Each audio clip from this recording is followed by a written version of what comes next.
শিক্ষার্থী বন্ধুগণ, তোমরা কেমন আছো? অবশ্যই তোমরা ভালো আছো সকলে। আজকে নতুন শিক্ষণ অভিজ্ঞতা নিয়ে আলোচনা করতেছি তোমাদের জন্য। সূত্র এরপরে দুটো প্রক্রিয়া করছিলাম, একটা বক্সের সাহায্যে প্রমাণ করে দেখাইছিলাম, আর একবার গুণ আকারে প্রমাণ করে দেখিয়েছিলাম। তোমরা যদি পূর্বের ক্লাসে কেউ ইউটিউবে আসে দেখে নিও, ঠিক আছে? এবার আমাদের এর বেসিক ধারণাটা আমরা ওই সময় দেওয়া হয়নি, কারণ ওই সময় শুধু সূত্রটাই ধারণা দেওয়া হয়েছে। এবার আমরা বেসিক নিয়ে আলোচনা করব। কি নিয়ে? এর বেসিক নিয়ে আলোচনা করতে গেলে দেখো, রুমের বাইরে কি কি দেখতে পাও? তোমাদের দুইটা জানলা আছে, একটা দরজা আছে। এগুলো থেকে আমরা কি বুঝতে পারি বলতে পারো? এই দরজা জানলা কোন আকৃতির?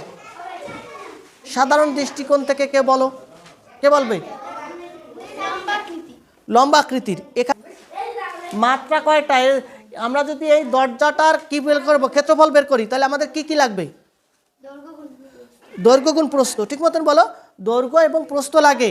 দৈর্ঘ্য আর প্রস্থ লাগে, এটা দুটো গুণ করলে আমরা পাই কি? ক্ষেত্রফল পাই। আমরা কি পাই? ক্ষেত্রফল। এখন এই ক্ষেত্র